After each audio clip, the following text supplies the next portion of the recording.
Welcome back to another deep dive. Today we've got a mission that is, honestly, it's just super fascinating. We are looking into this really strange, yet somehow almost universal custom. Right, the covering of the mirrors. Exactly. We are exploring how, like, just a simple piece of cloth draped over a mirror in a house carries centuries of these profound cultural meanings. And we are using this incredibly detailed article today that breaks down both the traditions and the psychology behind it. It really is a fantastic piece of source material. But, before we even get to the mirrors, we should probably set the stage. Because it is wild how differently cultures across the globe handle the etiquette of death. Oh, absolutely. It's night and day depending on where you look. Like if you step into a mourning parlor in the Victorian era, the vibe is just heavy. The text mentions the air would be thick with this sweet, almost suffocating scent of lilies. Yeah, because they use them to mask the scent of decay. Very practical, but it creates a very dark, somber atmosphere. Right, but then take that and contrast it with, say, a New Orleans funeral procession. Oh, complete opposite end of the spectrum. Totally. You've got this vibrant, loud, lively explosion of jazz music going through the streets, brass instruments flashing in the sun. It's this lively celebration of a transition. Which is such a different emotional output. And then you go over to Ireland, and historically the tradition there is the wake. The deceased isn't, whisked away to some distant funeral home right away. They stay right there in the home. Yeah, in the home or a relative's house. It's so intimate. The living and the dead just sharing that familiar space for those final moments. So, okay, let's unpack this. Because with all those different approaches, walking through a house and throwing bed sheets over every single mirror seems, I don't know, a bit contradictory. Does seem like an odd priority, doesn't it? Yeah. I mean, you have a death in the family, the logistics are already a nightmare, and yet in so many disparate cultures, pausing to cover the looking glass is an absolute necessity. Well, this practice perfectly illustrates how humans use their physical environment to manage the overwhelming emotional weight of grief. It's a tangible action. When someone dies, the reality of the survivors is just shattered. Right. Everything feels wrong. Exactly. So altering the physical space, like covering the mirrors, it serves incredibly complex purposes, both supernatural and psychological. Let's start with the supernatural stuff because, honestly, the instinctual human reaction to death is so often just fear, especially historically. The unknown is terrifying. And mirrors themselves have always had a bit of a creepy reputation. Oh, totally. I mean, think about it before mass production. Mirrors were rare, they were expensive, mostly made of polished metal or just really dimly backed glass. They weren't the crisp, high-definition reflections we have today. Right. Imagine looking into one by, flickering candlelight in the 17th century. It would look shadowy and, frankly, super mysterious. That historical context is so vital. We have to remember mirrors were highly unusual anomalies in the physical world back then. So if we look at traditional Chinese funerals, the article outlines some really specific, chilling folklore about this. The omens, right. Yeah. The belief is that if you were to spot a coffin or even catch a glimpse of the deceased person's face in a mirror, it's this terrifying omen. And it wasn't just vague bad luck, it was highly specific. Exactly. It's the belief that seeing that reflection predicts or maybe even causes another death in the family really soon. It's like the mirror is an active participant in the bad luck. And beyond just an omen, the Chinese tradition also deals with a very literal fear regarding the spirit of the person who just died. Right, the soul trapping. Yes, there's this deep-seated belief that a newly departed spirit can physically become trapped inside an uncovered mirror. Which is just a terrifying thought. And the craziest part is, this wasn't just isolated to Chinese folklore. The Victorians, the same ones with those heavy lily-scented parlors, they also had these intense, soul-trapping, supernatural beliefs about mirrors at wakes. It's remarkably consistent. We see very similar ideas echoing through Slavic and Celtic cultures, too. Really, like the same trapped soul concept. Essentially, yes. In those traditions, mirrors are literally viewed as gateways or portals directly to the afterlife. Which, okay, if you think about it from the perspective of a newly departed spirit, it makes a weird kind of sense.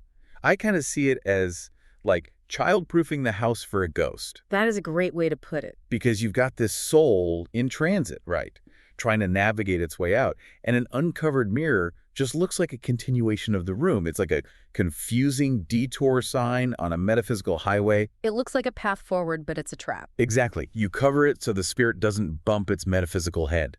Yeah. But how did entirely disconnected cultures from ancient China to Celtic Northern Europe, arrive at the exact same conclusion, that mirrors are these dangerous glitches in reality. What's fascinating here is the underlying logic of that shared conclusion. It really comes down to the fundamental nature of a reflection itself. Because it's a duplicate. Yes, a mirror creates a duplicate reality.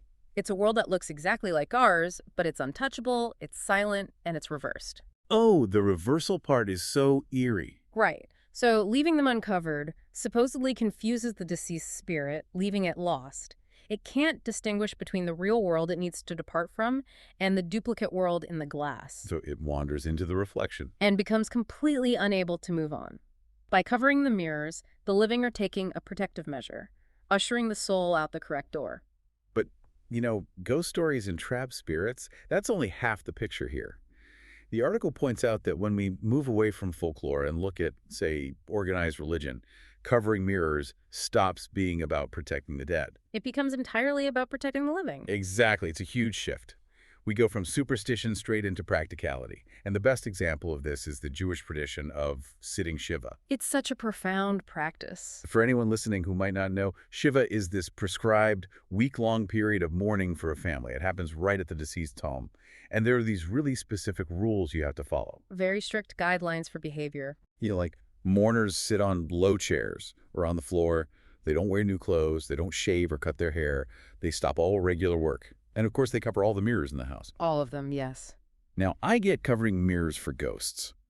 But this specific set of rules during Shiva, I want to push back on it a bit. Does this strict list essentially just act as an enforced timeout from society's superficial expectations? In a way. Because I used to think covering a mirror was just about respect. Like, don't do your makeup while we're honoring the dead. But with the low chairs and not shaving, is removing the mirrors a deliberate way to force mourners to look inward at their grief instead of outward? If we connect this to the bigger picture, that is exactly the genius of it. Removing the mirrors eliminates vanity from the equation entirely. And when we say vanity here, we don't mean, like, being arrogant. No, not at all. We mean the ego. The sheer amount of mental energy we spend every day maintaining our appearance and presenting a polished version of ourselves to the world. It takes so much energy just to look normal. Right. By removing the ability to see your own reflection, you guarantee that the week remains entirely focused on mourning and remembering the dead. It strips all that societal pressure away. Completely. When you are sitting on the floor in old clothes and you physically cannot check how you look, you are freed from the burden of the self. Building directly on that concept of removing vanity, there's this incredible physical relief that it gives the mourner's psyche. Because, man, grieving is a highly physical ordeal. It truly is. The body reacts very aggressively to acute grief. The article highlights these physiological signs of crying. You get vasodilation, so your blood vessels expand. You get those puffy, inflamed eyes. Your skin gets blotchy and picked. Yeah, right. You look exhausted because you are literally enduring a trauma response. Mm. So by covering the mirrors, the family is spared from repeatedly catching sight of their own devastation. Which is a profound psychological mercy. Here's where it gets really interesting. Think about how exhausting it is to perform being okay. This culture is essentially giving mourners a beautifully practical gift. The permission to look terrible and just be sad without any self-judgment. It allows the house to maintain a calm, introspective mood without the visual shock. I mean, think about it for a second. If you're listening right now, how often do you check your reflection during the day?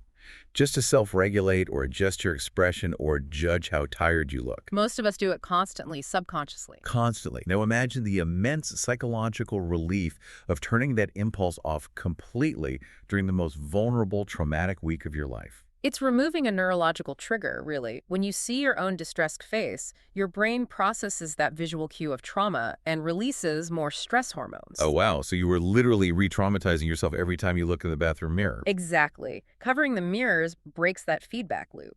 That is just brilliant. To summarize this whole journey we've been on today, we started with how a single piece of cloth bridges this massive gap. From ancient fears of spirits getting lost, all the way to the deeply empathetic psychological care of Shiva. It spans the entire human experience of loss. It really does. So Yeah. what does this all mean?